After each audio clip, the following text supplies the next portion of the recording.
तर नमस्कार मित्रांनो, आज आपण सुरू करतोय आपल्या फॅमिलीसोबत एक खास भक्तिमय प्रवास. बरेच लोक शिर्डीला फक्त दर्शन घेऊन परत जातात, पण या व्हिडिओमध्ये आम्ही तुम्हाला दाखवणार आहोत काही असे स्पॉट जे तुम्ही कदाचित कधीच पाहिले नसतील आणि यामुळे तुमची शिर्डी यात्रा पूर्ण होईल.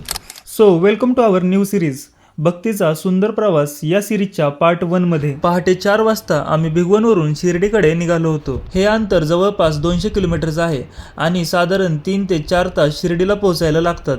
शिर्डीमध्ये पोहोचल्यावर गाडी पार्क करून आता आपण थेट दर्शनासाठी जाणार आहोत. शिर्डी हे महाराष्ट्रातील एक प्रसिद्ध धार्मिक ठिकाण आहे, जिथे साईबाबा यांनी आपलं संपूर्ण आयुष्य भक्ती आणि सेवा करत घालवलं. दर्शन घेण्यासाठी गेट नंबर 6ला एंट्री पास तिकीट आहे आणि गेट नंबर 7 आणि गेट नंबर 8 एकदम मोफत आहे. मंदिरामध्ये मोबाईल अलाउड नाही आहे. मोबाईल ठेवण्यासाठी मंदिराच्या बाहेर लॉकर उपलब्ध आहेत. आम्ही आज जाऊन साईबाबांचे समाधीचे दर्शन घेतले. साईबाबांनी लोकांना प्रेम, सेवा आणि मदतीचा संदेश दिला, म्हणूनच आजही लाखो भक्त इथे श्रद्धेने येतात. खूप शांत आणि समाधान देणारं दर्शन झालं आणि मन खूप प्रसन्न झालं. असं वाटत होतं की गाभाऱ्यातच अजून थोडा वेळ थांबता यावं, पण गर्दीमुळे ते शक्य झालं नाही. दर्शन झाल्यानंतर आम्ही मंदिराच्या प्रांगणामधून बाहेर निघून येऊन पोचलो आहे चावडी येथे. हेच ते ठिकाण जिथे साईबाबा काही दिवसांची विश्रांती घ्यायचे. आता आम्ही आलो आहोत द्वारकामाई येथे. हे ते ठिकाण आहे जिथे साईबाबा अनेक वर्षे राहिले आणि येथे आजही पवित्र धुनी सतत प्रज्वलित आहे.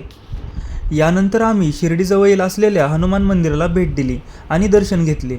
हे मंदिर भक्तांसाठी एक शांत आणि पवित्र स्थान आहे. तर मित्रांनो, शिर्डीमध्ये आल्यावर हे पवित्र ठिकाणे अजिबात मिस करू नका. शिर्डी दर्शन आणि आजूबाजूचा परिसर एक्सप्लोर करून आता आम्ही निघालो आहोत प्रसिद्ध शनी शिंगणापूर मंदिराकडे.